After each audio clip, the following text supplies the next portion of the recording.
strength. Please guide my way onto the path of my deen. Allah subhanahu wa ta'ala. Allah, I'm calling your name.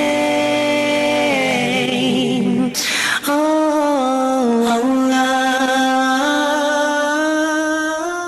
Assalamu alaikum wa rahmatullahi wa barakatuh. Welcome to another live episode of Let's Talk on your favorite channel, Huda TV. I'm your host, Arkham Rashid. On tonight's episode, we will speak and discuss how we can deal with difficult people. And inshallah, we're going to start off as usual by allowing our guests to introduce themselves and by welcoming them to our show. So if I can start with my right hand side, brother, if you can give us your name, where you're from, and a little bit about yourself. Go ahead, inshallah. Assalamu alaikum. My name is Bilal Abdullah. I'm from the United States of America, live in Egypt. English teacher and a student of Arabic and Quran and various subjects. All right, Bilal, welcome to the conversation. Thank inshallah, you. We're going to have a wonderful conversation today. Next time, brother, if you can give us your name, where you're from, and a little bit about yourself. Go ahead. I'm Omar Khalid. I'm from Egypt. I work as a freelance translator, and I always enjoy being here. All right, and we always enjoy having you on, Thank you Omar. so much. If I can come over to this side, brother, if you can give us your name, where you're from, and a little bit about yourself. Go ahead, inshallah. Assalamu alaikum wa rahmatullah. My name is Ilyas Townsend. I'm from the UK. I'm here with my family trying to learn under some scholars, inshallah. Inshallah. Welcome to the show, Ilyas. It's always wonderful to have a conversation with you and discuss matters with you, Thank inshallah. Brother, next time, if you can give us your name, where you're from, and a little bit about yourself, inshallah. My name is Idris, and I'm from America. Currently here in Egypt, teaching English and at the same time learning Arabic and memorizing Quran. Okay, so you're also studying under some scholars here, inshallah. Yeah, I'm trying. Okay, inshallah. can find them. Welcome to the show, Idris. Once again, I want to welcome all of you guys to this conversation. As I said in the introduction of this show, we're going to be speaking about how we can deal with difficult people. Now, the term, just as any other term, has many meanings and it's quite wide. So we want to first start off by defining what a difficult person might mean to you, because it's different for everybody. Bilal, if you can start us off. A difficult person. A difficult person, this could really vary. I think a difficult person is someone who you have some kind of relationship with and you're dealing with them, and you find that they disagree with you on fundamental issues. And maybe, let's say, a co-worker. You have one idea that you want to do a thing, and they have another idea, and you find it impossible to work with them because you just can't. You can't agree upon anything, meaning that you can't even agree to disagree to even get a job done. There's difficulty. I mean, every day we find someone that we may or may not like, we may or may not agree with, but like in the workplace or in the home or even in the streets, you have to find a balance just to be able to get along with them to move forward. Difficulty is when the person is not able to do that because you think this way or see things that way. I can't move any further with you in these actions. Very interesting, and I actually want to get into some of the reasons why a person could be like that. Omar, if you can give us your definition of a difficult person, or what you would generally think when somebody says dealing with difficult people, what will come to your mind? From my personal point of view, I think that a difficult person is the one when I try to deal with him and I tell him that these are my parameters and I feel offended maybe by certain actions or so on. So they pass the lines and they don't stop. So I think this is my criterion of this. So maybe a person can disagree with me, like Brother Bilal said, maybe we agree to disagree, there's no problem. But the problem is, what if I feel offended by something? Maybe somebody is saying something, maybe it's funny, but for me it's like I consider it as mockery, or I consider it as something offending me. So it's a personal point of view maybe sometimes, it's not always something objective. Sometimes it's my personal view. So this person now is a challenge for me to deal with. And maybe we can talk about this. Yeah, and that's very interesting because the definition that you gave was that that a difficult person is somebody that he might differ with personally. Now, that in Bilal's definition, Bilal might see something in a different way, thus making Umar and Bilal difficult for each other to deal with. Ilyas, if I can come to you and get your thoughts on what a difficult person is. They've taken all the answers, but I guess I see a difficult person as, first of all, someone who you may disagree with, and then the key point is that someone who refuses to acknowledge your point of view and maybe narrows it down to my way is the right way. Anything else is just The wrong way. is the wrong way. My way or the highway. My way or the highway. And also it can boil down to, like I want to mention, you know, things that may annoy you personally, like, you know, you may have a personal habit. You know, you may like to, you know, bite your nails, and it might really irritate someone. And they tell you, but you refuse to stop biting your nails just because you don't see a problem with it. So I guess it's maybe a difficult person is someone who lacks tolerance. I think that's a key point for me. They lack tolerance. Yeah. So you think the main reason behind difficulty or a person having this quality of being difficult is intolerance? Intolerance, like, and not being flexible. Yeah. And for intolerance, I mean, they can watch our previous episode on intolerance. Idris, if I can move to you, inshallah, and you can give us an idea of what you think a difficult person is, inshallah. Okay, it's after all of that, it's a little bit more hard to add, but in my opinion, it's basically a difficult person has two qualities. One is that he refuses to compromise whatsoever. And the second thing is they don't care about other people, what they feel, what they think. They're just basically self-centered. People who have this mentality are very difficult. For one, they don't care about whatever they do. They want to do it their way, as the brother said. They don't care. They don't care about how anyone thinks. They don't, and they refuse to compromise. Say they're going to do what they're going to do. Did you say stinks or thinks? Think. Oh, we said stinks. So the second thing is that they don't care what other people think and how the other person feels about what they're doing. So a person who has these qualities is very difficult to deal with. And it's quite interesting, after taking a look at all of your definitions here, is that, you know, somebody might be difficult to deal with for you, but for somebody else he might get along with, he might not be difficult to deal with. But if you look at it objectively, the person that you feel is difficult to deal with, you might be difficult to deal with him for him as well, because you guys don't share that common interest. That's a good question. How many people are willing to admit that I'm difficult? So are you difficult, Bilal? Sometimes I can be. Okay, and the thing is, like, for me, that means this. There are certain lines I won't cross, and I will not allow others to cross that someone else may want to. So in certain situations, I am the difficult one. I do say, listen, this is my line, don't cross it. There's no conversation, there's no compromise, there's nothing you can do about it. And for that individual, I recognize that, yes, Bilal Abdullah is being extremely difficult. So I don't think, if we say that someone is a difficult person, it doesn't mean they're a bad person. Yeah, of course not. But at the same time, everyone has... Because that would mean you're a bad person. Yeah, and I can't be a bad person because I'm a nice guy. But I think, to be fair, I think all of us in certain aspects are difficult. Each person has certain boundaries that he will not be willing to cross at all, and looking at it objectively, he will be considered difficult in that area. Yeah, so, but I guess in that situation then, why is that person a difficult one? Why is not the other person considered It's perspective. It's perspective, yeah. I think Like it's important. I think it's something we have to also be careful to watch about, because if you think about it, if you say it in this sense, then someone could say that Muhammad sallallahu alaihi wasallam was difficult, and you have to be careful defining it this way, because he wasn't difficult. He was the epitome of not difficult. His behavior was what we strive to be. So we have to be careful in defining and actually pigeonholing it this way also. Very interesting as well. I agree. Very interesting. I'm loving the conversation so far. I want to get into why people could be difficult for each other. So some people, obviously, you get along with right away, you don't have any issues with, and others you can find difficulty dealing with, and vice versa. They can find difficulties dealing with you, and there's other people that they deal with that they don't find difficult. So one person's difficult person could be another person's easy person. We could put it like that. Bilal, if you want to start us off, why do you think people are difficult to deal with? I think because all of us, each human being, each individual is someone different, coming with their own unique experiences and information, et cetera, et cetera, et cetera. Even in religion, you know, or even just in our daily lives, we all have our own viewpoint, we have our own mindset, and we're all going this way. But we're dealing with other people just like that. And sometimes our lines meet perfectly, sometimes they're a little bit off-center. I can basically deal with you. And sometimes they're way off, right? And then those individuals may have a complete different mindset and they become impossible for us. So I think for the most part in life, we do look for people who are the closest like us, you know, just to have some kind of familiarity and comfortability, you know.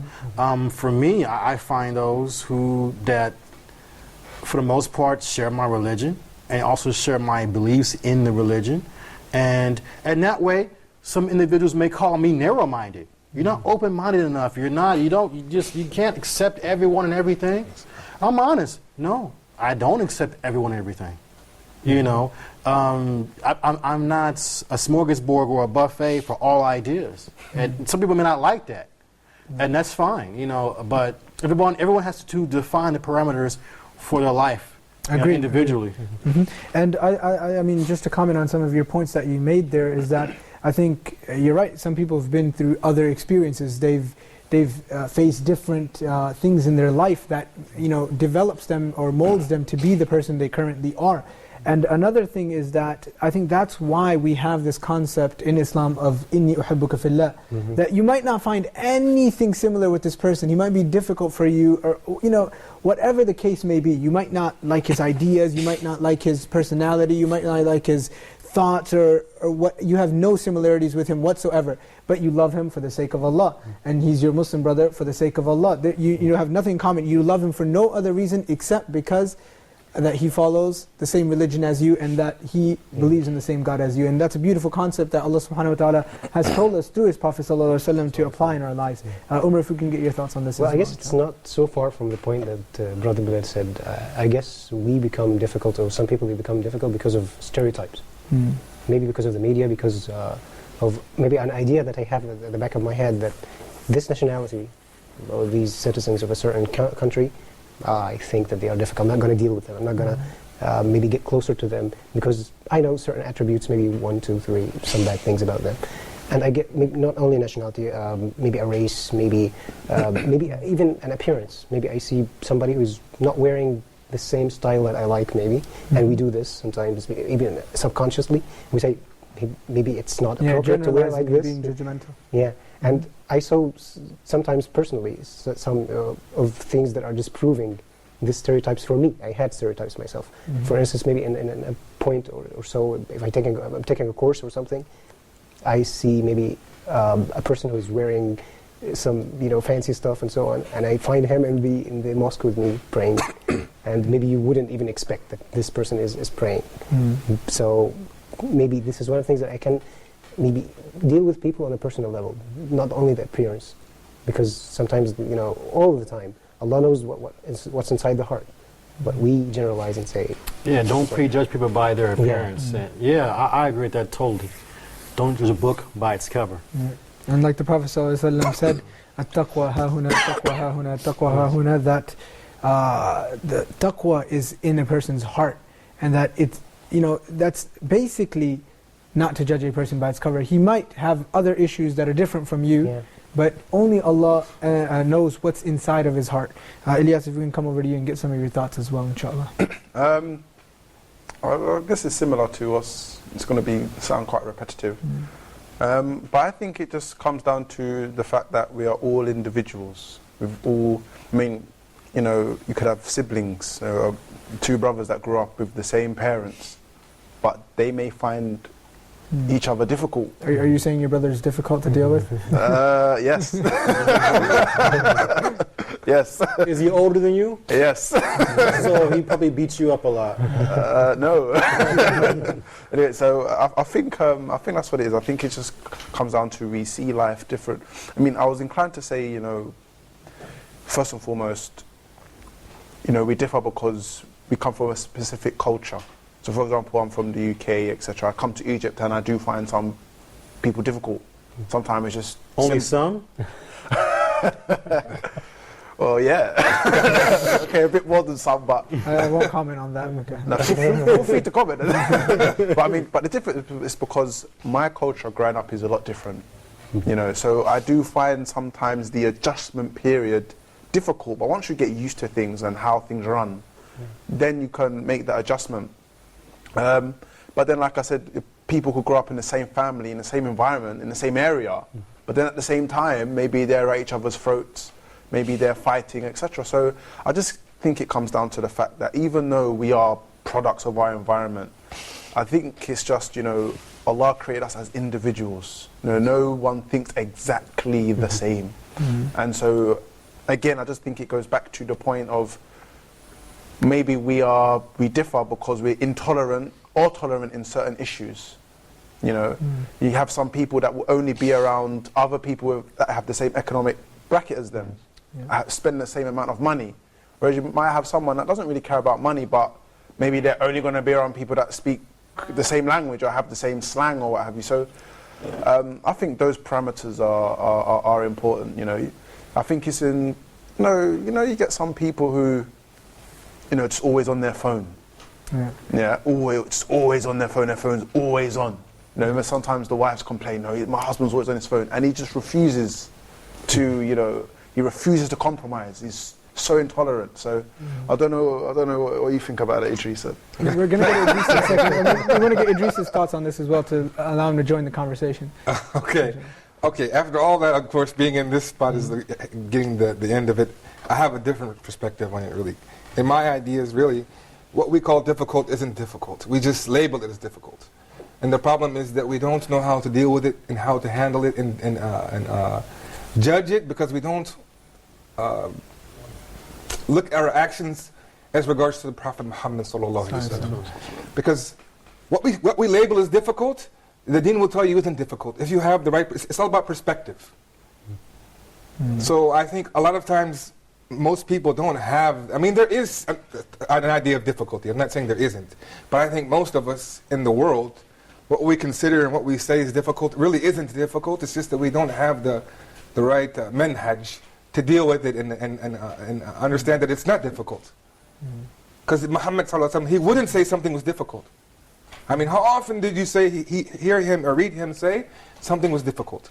It's far. I don't know. He may have, but I don't know of anyone. It's so far and few, if he ever did. So, in my idea, I look at it differently than a lot of other people. I don't look at it to label it as. I look at it as the problem is basically how I'm dealing with it. It's not difficult. So, basically, you look at it in a way that I am the only difficult one because I am not able to accommodate everybody else. In the sense of deen, not in the sense of labeling difficulty, because some things are difficult. In the sense of climbing a mountain isn't easy. That's different. But I mean, in the sense of dealing with what you have control over, I don't label it as difficult because it isn't the way of Muhammad sallallahu alaihi wasallam to do this. So that's just me. The cup is. I'm always going to be the one that comes back to Rasulullah sallallahu alaihi wasallam, because this is how he has this effect on me. So everything comes back to this. No matter what you ask me, it's always going to come back to him, because that's just how it is for me. Yeah, and very interesting, just to give some of my comments and thoughts on everybody's opinions here, is that I like how each and every one of you, brought out the fact that there will be differences, that they are there. It's like Brother Idris says, it's the way you look at it, the way you approach the situation. And also, I think that people have differences of opinions. That's why it creates this sort of clash, you can say, that you might find this person difficult to deal with. And there's nothing wrong with that. Just like in fiqh we have differences of opinions, in Islamic law we have differences of opinions. And at the same time as having these differences of opinions, we still love each other. We still find ways to deal with each other, even though this person might hold a different position, I might hold a different position, but we still deal with each other. And we need to apply the same ideas and the same ways that we deal with each other in Islamic law, in fiqh, to how we interact with people on a daily basis. If we can deal with people as at the same time not having to change who he is. He doesn't have to change, his parameters for you to deal with him. But you need to find ways in order for you to deal with him. Before we actually move this conversation any further, what we will do, we will watch a short video clip that will discuss how to deal with difficult people at work, and then we're going to continue on our conversation with dealing with difficult people. So enjoy. How perfect my Allah is, and I praise Him. Subhanallah wa bihamdihi, Subhanallah. How perfect you are, Allah. Subhanahu wa ta'ala. I would like to talk specifically about 4 strategies. The first one is to run. The second is to change your attitude. The third strategy is changing their attitude. And finally, the fourth strategy I would like to talk about is taking a stand. Running away from the difficult person is based on the notion that you do not need to let changing others consume you. So we use this strategy when we have nothing to gain from changing our attitude or changing the other person's attitude. This is also a good technique to use when you gain nothing by taking a stand. Here's a story about how to use the run strategy. A friend of mine once was hired by an organization where he found out very soon after getting hired that he made the wrong move. He found out that he is part of a closed communication culture that was strongly nurtured by the CEO. And he found out from a couple of conversations with the CEO and the people around that CEO that changing him was almost out of the question. So he decided to use the run strategy because he knew that his attitude was not a problem. He cannot change the CEO's attitude, and he would gain nothing from taking a stand. The second strategy I would like to talk about is changing your attitude. Remember that the reason the other person is perceived by you as difficult might be a problem in you, not in the other person. So the first thing you need to do to change your attitude is to check your own perception. Why do you perceive this other person as difficult? The problem might lie within you, not in the other person. Another technique you can use to change your attitude is to see beyond difficult. Ask yourself, why is this person being difficult? There has to be a reason. See beyond the difficulty and try to understand where this person is coming from. For example, this person might be in trouble. This person might be worried or afraid. Try to find out why this person is being difficult by looking beyond difficult. The third technique you can use is to try to understand the other person's point of view. Try to understand why is this person being difficult. Maybe he has a problem with you or with your attitude. Try to understand that, and that will help you also deal with a difficult person. I remember at a client site when once I had to change my attitude towards Ken. I saw Ken as a negative person who was resisting change. That was my attitude towards Ken as a consultant. But I knew that with that kind of attitude I cannot work with Ken. Ken started resisting me and resisting the change that I was bringing to the organization. And I think a big part of that was my attitude towards Ken. Then I decided to look at Ken as a person. And I noticed that he is a family man who cares for his children and grandchildren. And we started having conversations with Ken as a person. Then things have changed, and Ken was much more cooperative. And I think the main reason there is that I had the wrong attitude towards Ken. And when I fixed my attitude, then Ken changed. And we had a very healthy relationship that was beneficial for me, for him, and for his organization. The third strategy I would like to talk about is changing their attitude, the difficult person's attitude. You can understand why they are difficult, show them another angle to the problem, and help them see you as a person. A trainer I know was once faced with a difficult situation where he had to change the attitude of one of his participants. At the beginning of the training, the participant said to the trainer, "I think this whole training is useless." Now the trainer came back and asked him a question. He asked the participant, "If this is a useless training, and it might be, however, there must be a reason you are here." And the participant came back and said, "Well, I think it is useless, it's not going to help our company, but I came in to see if there is anything, and I doubt there is, that I might be able to use in my work." So the trainer came back and said, "Maybe it is useless, Mr. Participant, as you said, but how about we agree we go through this training, and then you decide. If you find something useful, you use it, and if not, you do not have to use it." And they both got into an agreement, and actually the participant gave a raving review for the trainer and the training, and was of the main participants and champions of the change that the trainer was trying to implement at that organization. The last strategy I will talk about is taking a stand. This is used as a last resort.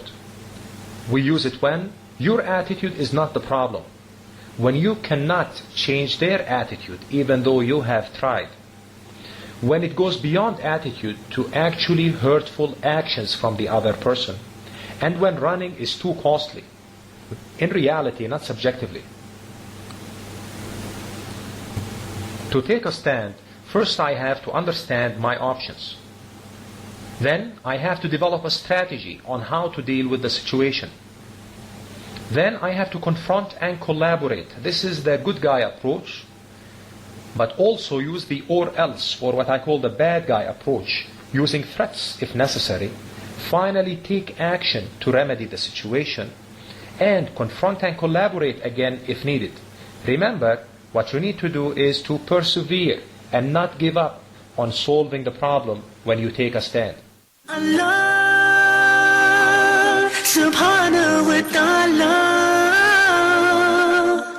Allah. Welcome back to Let's Talk Now. We just took a look at that short video clip about how to deal with difficult people at work. Now, before we go for our normal break during halftime, what we will do is we will let the guest lightly comment on that video and just share some of the thoughts on how to deal with difficult people at work. And then we'll go for a break, and once we come back from that break, we will continue our conversation in how to deal with difficult people in general. So Bilal, if you can start us off, inshallah. I didn't really pay attention to the video. I'm a difficult person. But I think the best thing to do in dealing with any difficult person or difficult situation is to remember the rights of others in Islam. Like if you're married, your wife has rights upon you. If you have children, they have rights upon you. Don't give your whole answer out, because after we come back from the break, this is what we're going to talk about, how to deal with difficult people. Oh, so are you being difficult with me right now? I mean, I could be. He's the host. He's the Amir. I just wanted you to share some thoughts on the video. Oh, I mean, you can speak about this. I saw nice colors on the video, and somebody was talking, and they knew English. Alhamdulillah. All right, we can go to Omar, inshallah. Omar, any thoughts? Well, I just listened to the video part when he said change your strategy.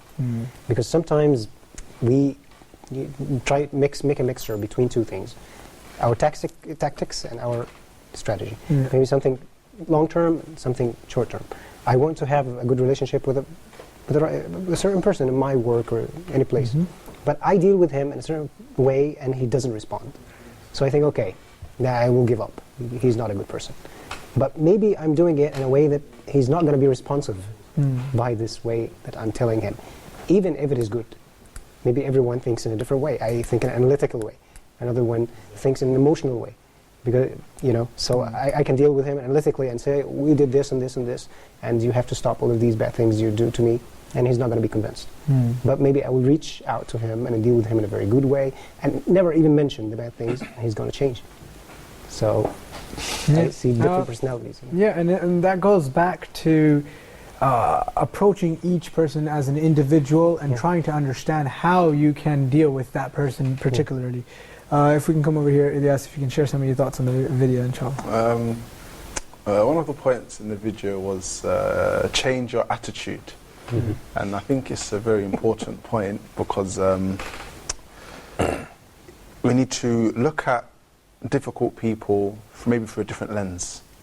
So sometimes when we're dealing with difficult people, we tend to want to change their mind for them, and just maybe force, maybe we don't see it that way initially, but we try to force them to look at our way of thinking. Whereas I think if we change our attitude and try to look at, understanding them, I think that's a key point. And then maybe we realize that we were being difficult. If we're very rigid, then, and they're very rigid, then both of us are being difficult. So I think the key point is to not try to change someone's mind, but try to understand that person's mind. So that's what I took from the video. Yeah, that's and that point obviously goes back to treating people how you want to be treated and trying to understand, if I was in that position, if I was like this, how would you want people to deal with you? And obviously, from the books of God, we have this message. It comes in many different ways. The Prophet ﷺ said that none of you will be true believers until you love for your brothers and sisters what you love for yourself. And this can be extracted from this hadith, that you don't want people to deal with you and just ignore you and deal with you in a, in a rude way. You want people to deal with you nicely, to treat you well. And obviously in the previous books we can find this as well. In the Bible we can find where it says, do unto others what you want others to do to you. Something similar to this, not the exact words. But this is the message of God that's been coming throughout time, and that we can take that, Allah subhanahu wa ta'ala wants us to treat people how we want to be treated. We need to keep this in mind, and I think this will help us to deal with difficult people, and to deal with people that don't think like us, that don't behave like us, that don't even have the same methodology in anything, or nothing in common with us. Idris, if we can go over to you and get some of your thoughts as well. The only thing that I probably picked up from the video mostly was the part where it had Harvey running away. So I thought about how this is actually one of the points that we have in Islam that maybe it's Quran, but I can't think of the ayah, where it talks about when you hear people talking about something vain, to leave them. And then when they're done and they're back to normal, you can come back. So for me, it's actually something that I actually implement. People don't even realize that you leave sometimes. If you have people who are doing something that you totally disagree with, leave. It happens all the time. Some of my friends are like, where's Idris? I just left. And then I come back later on, they're like, where were you? Oh, I had to do something. And I come and I came back whenever whatever they were doing I didn't like. Just don't leave in the middle of the show or anything. So that's how you roll then, huh? Look, not quite. But just tell them to go away. So no, I don't tell them. I just disappear. Remove yourself from the scene quietly. People who are doing things won't even notice half the time. Yeah. Remove yourself, excuse yourself from the scene, and when it's back to normal and there's things that you disagree with, quietly come back, and no one will even notice. Maybe because silence is the strongest argument to refute. It's something that I've implemented in my own life, and I'm telling you it works, if you actually do it.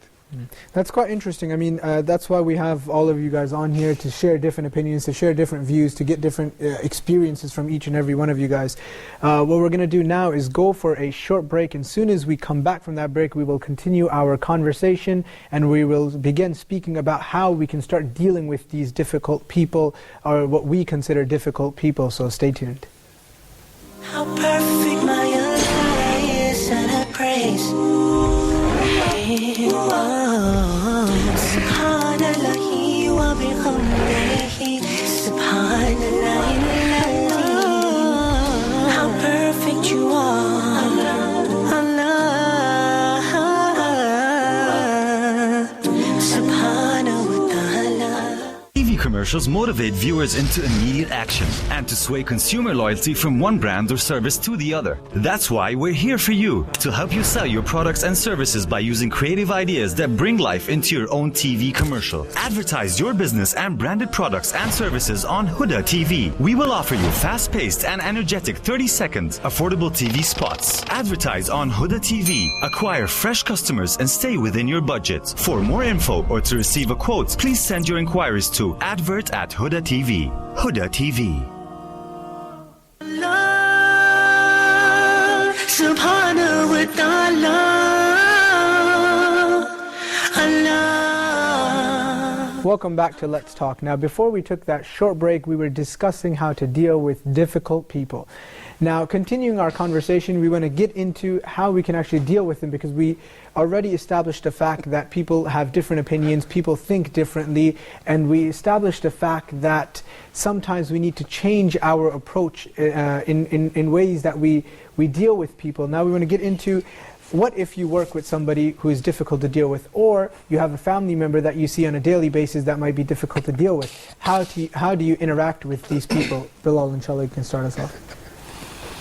This is a very interesting topic, and I have to reserve myself, because I want to say some things that may not be.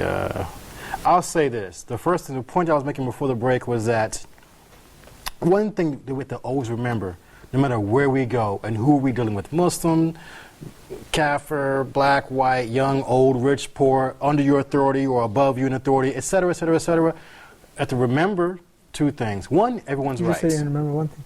Well, okay, I'm adding it because I'm a scholar in this particular subject. No, I'm just kidding. But no, really, two things. I'm sorry, because something else came into my mind. And so the first thing is, give each one their rights, right? So, and another thing is the thing that just came into my mind also is, remember who you are and your position, and that sometimes doing certain things or saying certain things can cause you harm from that person. You don't say everything to your wife because it may make her angry or hurt her feelings. Like for instance, guys who are married, you may say, your wife may come to you and say, does this look nice on me? And do you say, this is not a very nice looking outfit, or do you just say something nice to her or sweet to make her feel good? Because we don't want it to hurt someone's feelings or offend someone. Also, at work, can you say anything you want at work? No, you can't. Maybe your boss will hear and they might not approve of it. Or maybe your coworker who's equal to you in seniority, but you still, they still may, you have to remember you have to work with this person. So I can't force my opinions and views on them, because if I do, it may cause me some problems at work. So I think you have to remember, give rights to others, and also remember your situation and who you're dealing with and the consequences of your speech and your actions. And this is a reminder for myself, because sometimes I don't always remember that. I'm a human being, and I think this is a very important point to remember dealing with others at any time and any place. Quite interesting. Thank you for sharing those 2 points. I think those 2 points, giving rights to others, that's extracted straight from Islam. You have to give everybody the rights that they deserve.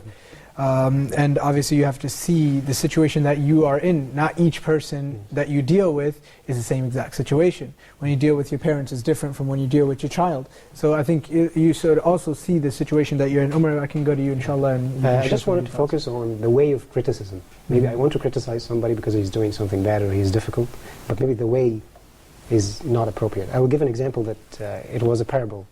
There was a king, and this king had a dream that all his teeth fell off. So one of the people interpreted this dream that everyone is going to die from your family. So he was very mad, and how dare this person say this to me, and so on. So after a week or something, so one of the other interpreters of dreams, he was sitting with him, and he was so mad, so he told the king, why are you mad? So he told him about this man who interpreted that certain dream of all my teeth falling off, and he told me that everyone is going to die of my family, and so on. He told him, no, this is not the interpretation. The interpretation is that you're going to live so long that you're going to be living even more than your whole family. So he was so happy. Well, it's the same meaning. It means that all his family is going to die. But the way of saying it. So maybe if my boss or something, maybe I want to tell him, or my coworker or something, he's doing something wrong, even religiously, something wrong. I think of the way. Maybe if I say it in this way, he's going to understand it like the king understood the interpretation of the dream, that all your family is going to die. Sometimes people hear, they judge according to what they understand, not according to my intention. So I have to put myself in his shoes, the empathy. And that's very interesting. It relates to what Idris was saying earlier as well. It's how you approach or deal with the situation now. If we can come over to this side, Ilyas, if you can share your thoughts on this as well, inshallah. I think, again, it's very important that we always look at, it's like Omar mentioned, it's about how we deal with people. And when we are correcting someone's behavior, we need to understand that when we're speaking with someone, the aim is to try to get them to understand and change rather than us, just getting our point across. For example, in London, you had some people that belong to a certain way of thinking, and they would always talk about, you have to be Muslim. If you're not a Muslim, then you're going to die as a non-Muslim. If you die as a non-Muslim, you're going to go to the fire. They would just tell non-Muslims right in their face like that, like you're going to go hellfire if you don't accept the Sharia, etc. So when we would ask them, say, why people are not going to accept Islam like this, you need to present it with hikmah. With hikmah, in a better way than that. Their mindset was, look, I've done my obligation, I've conveyed Islam, I don't need to do anything more. And so, everyone's response was, it's not just about conveying a message, it's about conveying it in the right way to make people, conducive to what you're trying to say. As soon as you tell someone you're going to the fire, then they're just going to turn off and they're not going to really listen to anything that you're going to say after that. In some cases that may work. Like, if I have someone that's close to me, that I know I can speak to him in that way, that might be the push that person needs.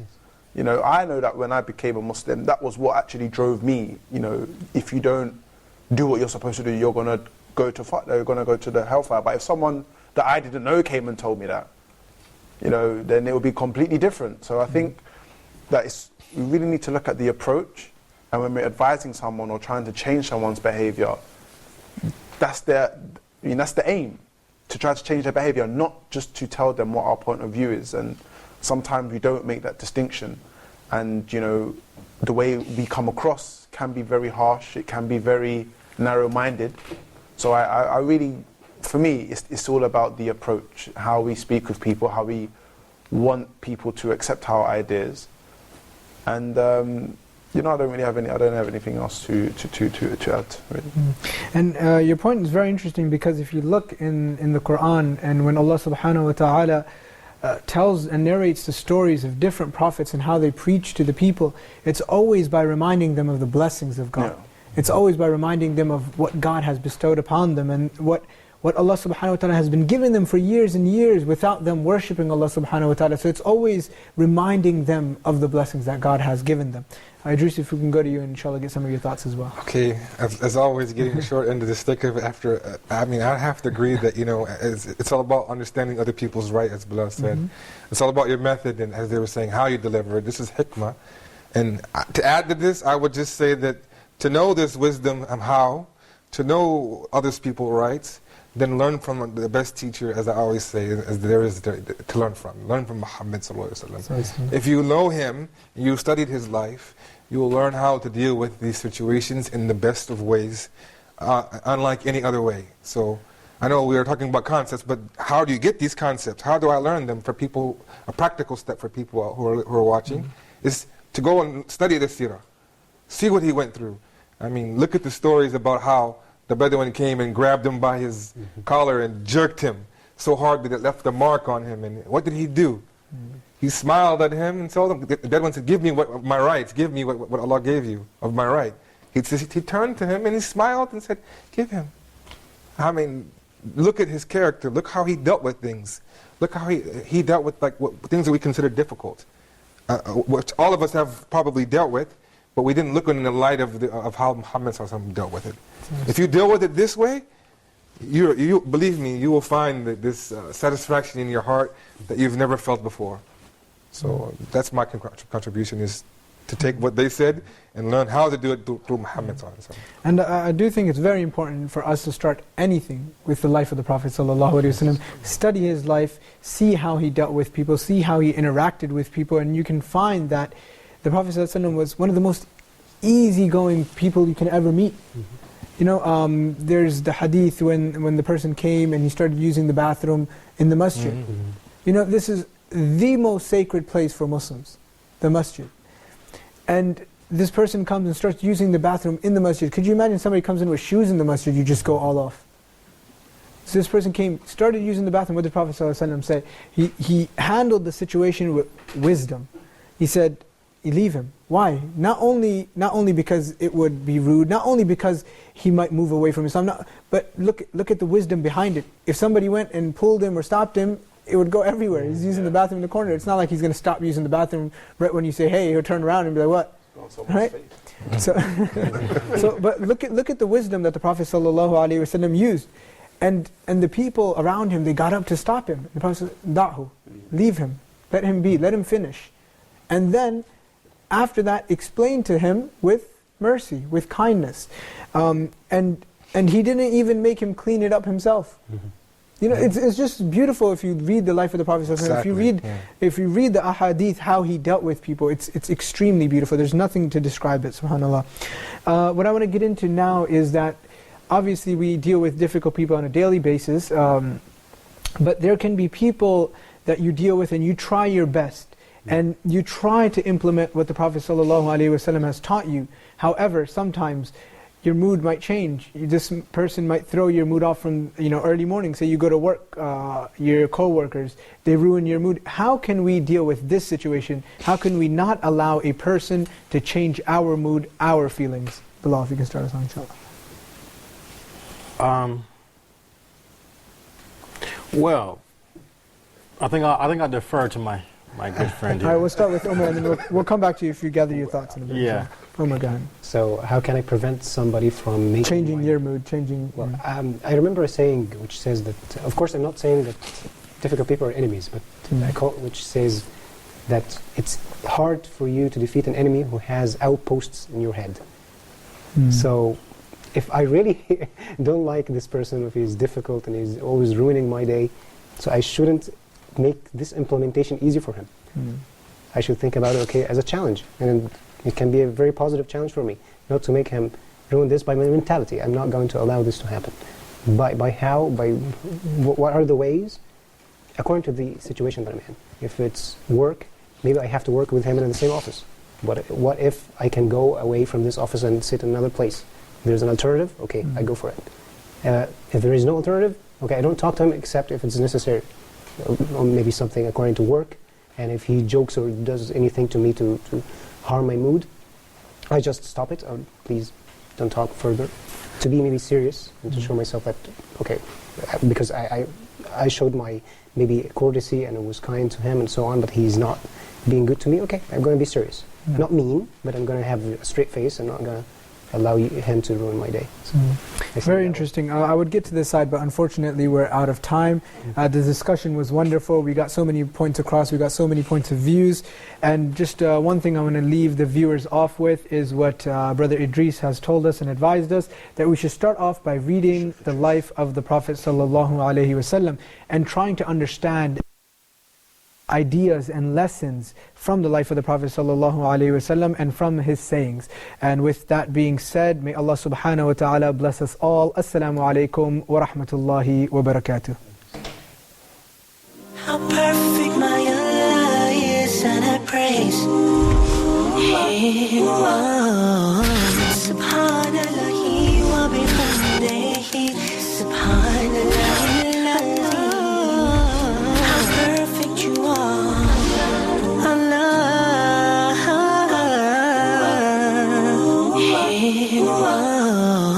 Subhanallah wa bihamdihi, Subhanallah. How perfect you are, Allah.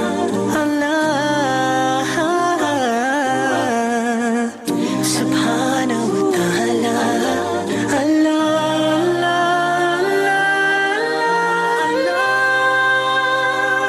Subhanahu wa ta'ala,